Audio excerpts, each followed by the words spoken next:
Hi, this is Ramya from 𝗨𝗶𝗶 near 𝗟𝗶 Medical College, 𝗨𝗀𝗴𝗀. So, what are the usage of those linking phrases? So, in this video, we are going to discuss about that one. Linking phrases എന്ന് പറയുന്നത് OETയുടെ റൈറ്റിങ്ങിനും സ്പീക്കിങ്ങിനും നമുക്ക് use ചെയ്യാൻ പറ്റുന്ന കുറച്ച് കാര്യമാണല്ലേ. അതിൻ്റെ usage എന്താണ്, എവിടെയൊക്കെയാണ് അത് യൂസ് ചെയ്യേണ്ടത്, അതല്ലെങ്കിൽ എന്തൊക്കെ ടൈപ്പ് ഓഫ് ലിങ്കിങ് ഫ്രേസസ് ആണ് നമ്മൾ യൂസ് ചെയ്യേണ്ടത് എന്നുള്ള കാര്യങ്ങളുടെ ഒരു വീഡിയോയാണ് ഇതിനകത്ത് വരുന്നത്. Okay, so you have to be aware about the importance of this linking phrases-ഉം അതുപോലെ തന്നെ ടൈം സീക്വൻസിങ്ങും വളരെ ഇമ്പോർട്ടൻ്റ് ആണ്. നമ്മളത് മനസ്സിലാക്കി വെച്ചാലാണ് when you are writing, അതല്ലെങ്കിൽ ചുമ്മാ കണക്റ്റീവ്സ് ഒക്കെ യൂസ് ചെയ്ത സ്കോർ കൂടുതൽ കിട്ടും എന്നുള്ള രീതിയിൽ കുറേ കണക്റ്റീവ്സ് ഒക്കെ ഒരാവശ്യമില്ലാത്തടത്ത് കുറച്ച് കണക്റ്റീവ്സ് കയറ്റും. ആ കണക്റ്റീവും കൊണ്ട് എന്താണ് ആക്ച്വലി മെയിൻ ചെയ്യുന്നതെന്ന് പോലും പലർക്കും അറിയത്തില്ല. ചുമ്മാ ഒരു കോൺസിക്വൻ്റ്ലി, ചുമ്മാ ഒരു സബ്സിക്വൻ്റ്ലി, അതല്ലെങ്കിൽ എന്താ പറയുക അപ്പാരൻ്റ്ലി പോലെയുള്ള കുറച്ച് കണക്റ്റീവ്സ് അവിടെ എവിടെയൊക്കെയോ കണ്ടിട്ടുണ്ട് ഇതൊക്കെ യൂസ് ചെയ്യുന്നത്. അപ്പോൾ അതൊക്കെ വെച്ചുകൊണ്ട് ലെറ്ററിനകത്തേക്ക് അങ്ങ് നല്ല രീതിയിൽ അങ്ങ് എഴുതി അങ്ങ് പോകും. പക്ഷെ വായിക്കുന്ന ആൾക്ക് നോക്കുമ്പോൾ നമുക്ക് അർത്ഥം കൃത്യമായിട്ട് കിട്ടില്ല. അപ്പോൾ നമ്മൾ ചോദിക്കും, ഇതെന്താണ് ഇങ്ങനെ എഴുതിയേക്കുന്നത്, ഇതെന്താണ് ഈ വേർഡ് ഇവിടെ യൂസ് ചെയ്ത്? അതെ, ഞാനൊരു സാമ്പിൾ ലെറ്റർ വായിച്ചപ്പോൾ കണ്ടു ഒരു കണക്റ്റീവ്, അപ്പോൾ വിചാരിച്ചു അത് യൂസ് ചെയ്യാമെന്ന്. അങ്ങനെയൊക്കെ വിചാരിച്ച് കണക്റ്റീവ്സ് എഴുതുന്ന ആളുകളുണ്ട്. ഓക്കെ, അപ്പോൾ അതുകൊണ്ടാണ് ഈ വീഡിയോ. സോ കണക്റ്റീവ്സ് എന്ന് പറയുന്നത് നിങ്ങളെ ഹെൽപ്പ് ചെയ്യും, സ്കോർ മേടിക്കാൻ നിങ്ങളെ ഹെൽപ്പ് ചെയ്യും. അതുപോലെ തന്നെ അത് പ്രോപ്പറായിട്ട് യൂസ് ചെയ്തില്ലെങ്കിൽ നിങ്ങളുടെ സ്കോർ കളയാനും അത് മതി. ഓക്കെ, അപ്പോൾ അതുകൊണ്ട് കണക്റ്റീവ്സിൻ്റെ ഒരു യൂസേജ് ആണ്, എന്തൊക്കെ ടൈപ്പ് ഓഫ് കണക്റ്റീവ്സ് ആണ് യൂസ് ചെയ്യുന്നത് എന്നുള്ളതാണ് ഇന്ന് പറയാൻ ഉദ്ദേശിക്കുന്നത്. സോ എന്തിനൊക്കെയാണ് കണക്റ്റീവ്സ് യൂസ് ചെയ്യുന്നത്? When you want to add information, അല്ലേ, നിങ്ങൾക്കൊരു ഇൻഫർമേഷൻ ആഡ് ചെയ്യണമെന്നുണ്ടെങ്കിൽ കണക്റ്റീവ് യൂസ് ചെയ്യാം. പിന്നെ when you want to compare an information with another information, connective വെച്ച് പറയാൻ പറ്റും. കോൺട്രാസ്റ്റ് പറയാനും, ഓക്കെ, കമ്പയറും കോൺട്രാസ്റ്റും പറയാൻ കണക്റ്റീവ്സ് യൂസ് ചെയ്യാം. പിന്നെ when you want to express results, okay, നമുക്കൊരു റിസൾട്ട്സ് എക്സ്പ്രസ് ചെയ്യാനും അതുപോലെ തന്നെ ഒരു കോസ് ആൻഡ് എഫക്റ്റ്, ഇന്നത് കാരണം ഇന്നത് സംഭവിച്ചു, കോസ് ആൻഡ് എഫക്റ്റ് പോലെയുള്ള കാര്യങ്ങൾ പറയാനും connectives will really help you. Okay, പിന്നെ ടൈം സീക്വൻസിങ്, എപ്പോൾ സംഭവിച്ചു, ഓക്കെ, എപ്പോഴാണ് ഇപ്പോൾ വൺസ് അപ്പോൺ എ ടൈം മെത്തേഡിൽ നമ്മൾ ചിലപ്പോൾ ലെറ്റർ എഴുതാറുണ്ട്. എല്ലാ ലെറ്റേഴ്സും അല്ല, there are certain letters which have to be written like that. അങ്ങനെ വരുന്ന സമയത്ത് ഈ ടൈം സീക്വൻസിങ് എന്ന് പറയുന്നത് വളരെ ഇമ്പോർട്ടൻ്റ് ആണ്. നമുക്ക് കൃത്യമായിട്ട് ഓപ്പോസിറ്റ് നിൽക്കുന്ന ആൾക്ക് ആ ഒരു അർത്ഥത്തിനെ കൺവേ ചെയ്യാനായിട്ട് ടൈം സീക്വൻസിങ്ങും ഹെൽപ്പ് ചെയ്യും. ഓക്കെ, സോ ഈ ഒരു ടൈം സീക്വൻസിങ് വളരെ ഇമ്പോർട്ടൻ്റ് ആവാനൊരു കാരണമുണ്ട്. എന്താണെന്നറിയോ? എപ്പോൾ എന്ത് സംഭവിച്ചു എന്നുള്ളത് റീഡറിന് മനസ്സിലാക്കി കൊടുക്കാനായിട്ട് ടൈം സീക്വൻസിങ് ആണ് ഹെൽപ്പ് ചെയ്യുന്നത്. നമുക്ക് എന്തായാലും ഇത് ഡീറ്റെയിൽ ആയിട്ട് പോവാം. ഫസ്റ്റ് വൺ ആഡിങ് ഇൻഫർമേഷൻ ആണല്ലോ. ഈ ആഡിങ് ഇൻഫർമേഷന് വേണ്ടിയിട്ട് നമുക്ക് എന്തൊക്കെ ടൈപ്പ് ഓഫ് കണക്റ്റീവ്സ് ആണ് യൂസ് ചെയ്യാവുന്നത്?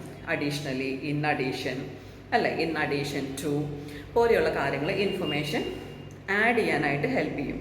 എക്സാമ്പിൾ പറയുകയാണെങ്കിൽ, she was administered antibiotics in addition to IV fluids. Okay, antibiotics IV fluids കൂടാണ്ട് ആൻറ്റിബയോട്ടിക്സും കൊടുത്തു അഡീഷണലി. ഓക്കെ, അപ്പോൾ അതുകൊണ്ട് അങ്ങനെ ഉള്ള സെൻറ്റൻസ് വരാനായിട്ട് അല്ലെങ്കിൽ എഴുതാനായിട്ട് we can write like she was administered antibiotics in addition to IV fluids.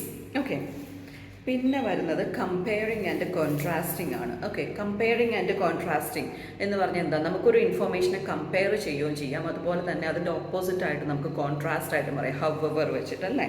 അപ്പോൾ ഈ ഒരു കമ്പയറിങ് ആൻഡ് കോൺട്രാസ്റ്റിംഗ് നമ്മൾ യൂഷ്വലി യൂസ് ചെയ്യുന്നത് ഈ പറയുന്ന ഹവ്വർ എന്ന് പറയുന്ന ഒരു കണക്റ്റീവ് വെച്ചിട്ടാണ്.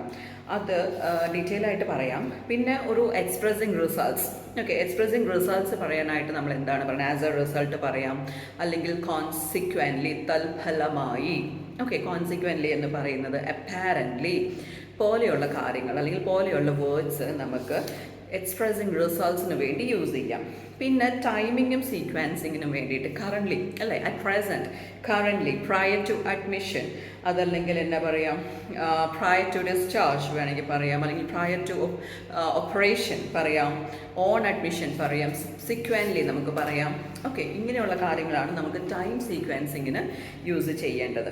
ഇനി കോൺട്രാസ്റ്റ് പറയാനായിട്ട് ഹവ്വർ നമ്മൾ പറയും. അതുപോലെ തന്നെ ഇമ്പോർട്ടൻ്റ് ആയിട്ടുള്ള മറ്റൊരു വേർഡാണ് ഡെസ്പൈറ്റ് എന്ന് പറയുന്നത്. ഡെസ്പൈറ്റ് ദ ഫാക്ട് എന്ന് പറഞ്ഞിട്ട് പറയാം. ഡെസ്പൈറ്റ് ദ ഫാക്ട് എന്ന് ഫാക്ട് ദാറ്റ്, എന്തോ ഒരു fact, despite the fact that so and so plus അതിൻ്റെ ഒരു ക്ലോസും കൂടി എഴുതുക. ഓക്കെ, ഞാനൊരു എക്സാമ്പിൾ പറയാം. ഓക്കെ, ഡെസ്പൈറ്റ് വെച്ചിട്ടൊരു എക്സാമ്പിൾ പറയാം. He denies he is underweight despite the fact that he only weighs 51 kg. He only weighs 51 kg എന്ന് പറയുന്നതാണ് ക്ലോസ് എന്ന് പറയുന്നത്. Clause will stands independently. Clause എപ്പോഴും ഇൻഡിപെൻഡൻ്റ്ലി ആയിരിക്കും സ്റ്റാൻഡ് ചെയ്യുന്നത്. അപ്പോൾ ഡെസ്പൈറ്റ് വെച്ച് നിങ്ങൾക്ക് ഒരു സെൻറ്റൻസ് ക്രിയേറ്റ് ചെയ്യണമെങ്കിൽ how you have to create it will be like you have to despite the fact എന്ന് പറഞ്ഞ് ഒരു fact you need to write about the fact. അതിൻ്റെ കൂടെ നിങ്ങളൊരു ഇൻഡിപെൻഡൻറ്റ് ക്ലോസും കൂടി ആഡ് ചെയ്യണം. ഓക്കെ, ഞാൻ എക്സാമ്പിൾ ഒന്നുകൂടെ പറയാം. He denies he is underweight despite the fact that he only weighs 5 or 51 kg. Okay, അപ്പോൾ ഹി only weighs 51 kg എന്നുള്ളതാണ് ക്ലോസ്, അത് ഇൻഡിപെൻഡൻ്റ് ആണ്. ഓക്കെ, അത് മനസ്സിലായെന്ന് വിചാരിക്കുന്നു. ഇനി ഡിസ്പൈറ്റ് യൂസ് ചെയ്യണമെന്നുണ്ടെങ്കിൽ ഡിസ്പൈറ്റ് പ്ലസ് ING, നൗണിൻ്റെ ING ഫോം വെച്ചിട്ട് നമുക്ക് യൂസ് ചെയ്യാം. Despite plus ING form. ആദ്യത്തേത് എങ്ങനെയായിരുന്നു? ഡിസ്പൈറ്റ് ദ ഫാക്ട് ദാറ്റ് എന്ന് പറഞ്ഞിട്ട് പ്ലസ് ക്ലോസ് യൂസ് ചെയ്യുക. സെക്കൻഡ് നമുക്ക് യൂസ് ചെയ്യാൻ പറ്റുന്ന despite plus ING form of the noun. ഇനി അത് ഞാൻ പറയാവേ. He denies he is underweight despite weighing only 51 kg. Okay, he denies he is underweight despite weighing, ING ആണല്ലേ, weighing ആണെന്നാണ് പറഞ്ഞേക്കുന്നത്. അപ്പോൾ വെയിങ് ഓൺലി 51 kg. ഓക്കെ, ഇനി അടുത്ത കോസ് ആൻഡ് ഇഫക്റ്റ് വെച്ചിട്ട്, കോസ് ഇഫക്റ്റ് ഞാൻ പറഞ്ഞല്ലോ നമുക്ക് ഫ്രേസസ് യൂസ് ചെയ്യാനായിട്ട്. കോസ് ഇഫക്റ്റ് വെച്ച് നമുക്ക് യൂസ് ചെയ്യാൻ പറ്റുന്ന ഒരു സംഭവമാണ് ഈ ഫോർ വിച്ച് ദെയർ ഫോർ പോലെയുള്ള കാര്യങ്ങൾ. ഓക്കെ, ഈ ഫോർ വിച്ച് എന്ന് പറഞ്ഞിട്ടൊരു സെൻറ്റൻസ് ഞാൻ പറയാം. Okay, he seems to be having financial difficulties for which an appointment with an adviser has been made. Okay, he seems to be having financial difficulties for which എന്ന് പറഞ്ഞാൽ എന്തിനു വേണ്ടിയിട്ടാണ്? ഈ financial ഡിഫിക്കൽട്ടീസിന് വേണ്ടിയിട്ട് എന്താ നമ്മൾ ചെയ്തേക്കണേ? An appointment with an adviser has been made.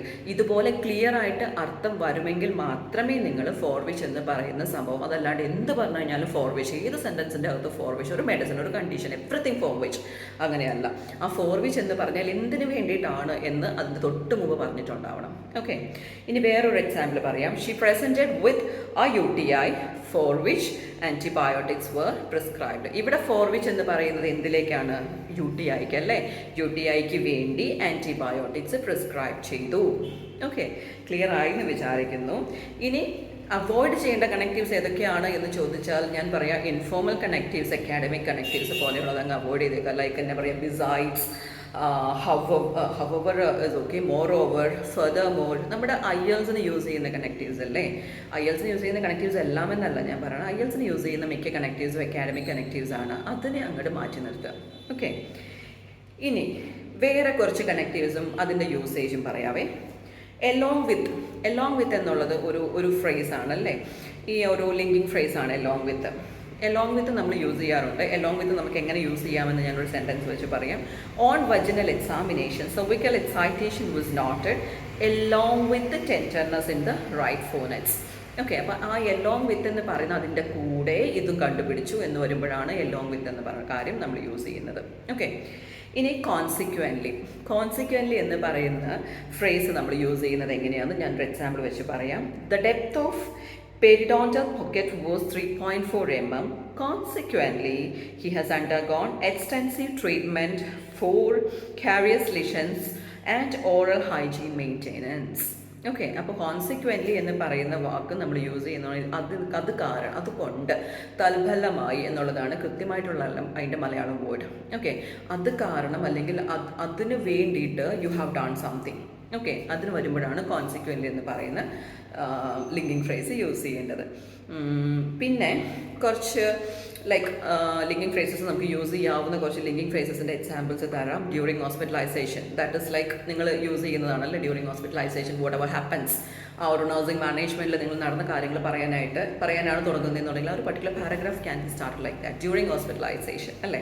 പിന്നെ ഫോർ ദിസ് റീസൺ, ഇത് ഞാൻ നേരത്തെ പറഞ്ഞിട്ടുള്ളതാണ്. ഫോർ ദിസ് റീസൺ എന്ന് പറഞ്ഞ് നമുക്കൊരു സെൻറ്റൻസ് സ്റ്റാർട്ട് ചെയ്യുന്നതിൽ തെറ്റില്ല. Okay, for this reason, for example പറയുകയാണെങ്കിൽ mister Patrick's BP was elevated and he was overweight. Full stop at the next sentence le parayam. For this reason the patient was advised to do exercise and follow healthy diet. Okay, അപ്പോൾ അതുപോലെ next sentence ആയിട്ട് അല്ലെങ്കിൽ അത് കാരണം അല്ലെങ്കിൽ for this reason something related to the connective also. Okay, പിന്നെ വരുന്നതാണ് however. Okay, however എന്ന് പറഞ്ഞത് എന്താണ്? ഓഫ് കോഴ്സ് കോൺട്രാസ്റ്റ് ഇൻഫർമേഷൻ പറയാനാണ്. റിപ്പോർട്ട് എക്സാമ്പിൾ ആണ്. Repeat vaginal examination revealed a very tender vaginal fornix. However, her BP is within normal range. Okay, എന്നാലും B P ഒക്കെ നോർമലാണ് എന്ന് പറയാനാണ് however എന്ന് പറയുന്ന കണക്റ്റീവ് യൂസ് ചെയ്യുന്നത്. ഇനി യൂസ് ചെയ്യാവുന്നത് ഇൻ ടേംസ് ഓഫ് യൂസ് ചെയ്യുന്നതാണ്, അല്ലെ in terms of in spite of. ഞാൻ ഡെസ്പൈറ്റ് പറഞ്ഞ പോലെ തന്നെ ഇൻ സ്പൈറ്റിൻ്റെ കൂടെ ഓഫും കൂടി ഉണ്ട്, ഡെസ്പൈറ്റിൻ്റെ കൂടെ ഓഫില്ല. പിന്നെ ഓൾട്ടോ നമുക്ക് യൂസ് ചെയ്യാം. In order to reduce, in order to എന്ന് നമുക്ക് പറയാം. In order to reduce weight low fat diet was recommended. Okay, in order to use ചെയ്യാവുന്നതാണ്. അല്ലെങ്കിൽ in order to rule out ectopic pregnancy I would appreciate your urgent assessment. Okay, rule out എന്ന് പറഞ്ഞു കഴിഞ്ഞാൽ വാക്ക് നിങ്ങൾ ശ്രദ്ധിക്കണം കേട്ടോ. Rule out എന്ന് പറഞ്ഞാൽ കൺഫേം ചെയ്തു, ഇറ്റ് ഇസ് ലൈക്ക് നോ എന്നുള്ള കാര്യം കൺഫേം ചെയ്തു എന്നുള്ളതാണ് കേട്ടോ. അപ്പോൾ റൂൾ ഔട്ട് എന്നുള്ള കാര്യം ശ്രദ്ധിക്കുക. Then in order to elevate pain, in order to വെച്ച് തന്നെ അടുത്ത പെയിനാണ്. In order to elevate pain paracetamol was provided. Okay, ഇനി on the next visit, time phrase കാണിക്കാൻ വേണ്ടിയിട്ടാണ്, ടൈം സീക്വൻസ് പറയാൻ വേണ്ടിയിട്ടാണ്. ഓൺ ദ നെക്സ്റ്റ് വിസിറ്റ് അല്ലെങ്കിൽ on the review after 3 months അല്ലെങ്കിൽ എന്താ പറയുക ഡ്യൂറിങ് ദ സബ്സിക്വൻറ്റ് വിസിറ്റ്സ് പോലെയുള്ള കാര്യങ്ങൾ നമുക്ക് ടൈം സീക്വൻസിങ്ങിന് വേണ്ടി യൂസ് ചെയ്യാം. ഓക്കെ, ഇനി വേറെ എന്താ, ഓൺ റിവ്യൂ ആഫ്റ്റർ 3 months ഇതുപോലെയുള്ള കാര്യങ്ങളാണ് യൂഷ്വലി നമ്മൾ ടൈം സീക്വൻസിങ്ങിന് വേണ്ടി യൂസ് ചെയ്യുന്ന ലിങ്കിങ് ഫ്രേസസ്. ഓക്കെ, അപ്പോൾ ലിങ്കിങ് ഫ്രേസസിനെ കുറിച്ച് ഒരു ഐഡിയ കിട്ടിയെന്ന് വിചാരിക്കുന്നു. ഒരുപാട് വലിയ വീഡിയോ അല്ല, സ്മോൾ വീഡിയോയാണ്. ആൻഡ് അഗെയിൻ ഐ ഹോപ്പ് കുറച്ച് നിങ്ങൾക്ക് സ്കോർ കിട്ടാനുള്ള കണക്റ്റീവ്സ് ഇത്രയൊക്കെ മതി. അതല്ലാണ്ട് ഒരുപാട് വലിയ കണക്റ്റീവ്സ് ഒന്നും യൂസ് ചെയ്യണമെന്നൊന്നുമില്ല. ഒരു ബി ഗ്രേഡ് കിട്ടാനാണെങ്കിൽ പോലും ഈ 400-ന്റെ മുകളിലേക്കൊക്കെ സ്കോർ കിട്ടുന്ന ഇതല്ല ഞാൻ പറയുന്നത്. സാധാരണ രീതിയിൽ ഒരു 330 തൊട്ട് ഒരു 380 വരെയുള്ള സ്കോറിന് നമുക്ക് ഇതൊക്കെ മതി, ഈ ഒരു കണക്റ്റീവ്സ് ഒക്കെ മതി. ഓക്കെ, സോ വീഡിയോ ഇഷ്ടപ്പെട്ടു എന്ന് വിചാരിക്കുന്നു. So at last not least we have both online and offline classes ഉണ്ട്. നിങ്ങൾക്ക് ഇൻഡിവിജ്വൽ അറ്റൻഷൻ മസ്റ്റായിട്ട് ഞങ്ങൾ പ്രൊവൈഡ് ചെയ്യുന്നതായിരിക്കും. അപ്ഡേറ്റഡ് മെറ്റീരിയൽസ് തന്നെയാണ് ഞങ്ങൾ നിങ്ങൾക്ക് തരുന്നത്. Okay, one on one individual sessions ആയിരിക്കും എല്ലാ ക്ലാസ്സസും. We don't have any group sessions. അതിപ്പോൾ നിങ്ങൾക്ക് റീഡിംഗ് ആണെങ്കിലും റൈറ്റിംഗ് ആണെങ്കിലും സ്പീക്കിംഗ് ആണെങ്കിലും ലിസണിങ്ങിന് ഓൺലൈൻ ക്ലാസ്സിന് we do have some limitations, but still we will in that limit will be doing our utmost. ഞങ്ങളുടെ maximum will be providing. Okay, reading writing speaking എല്ലാത്തിനും individual classes ആയിരിക്കും, individual trainer ആയിരിക്കും നിങ്ങൾക്ക് കിട്ടുന്നത്. Okay, so if you are interested, join our institute. Thank you.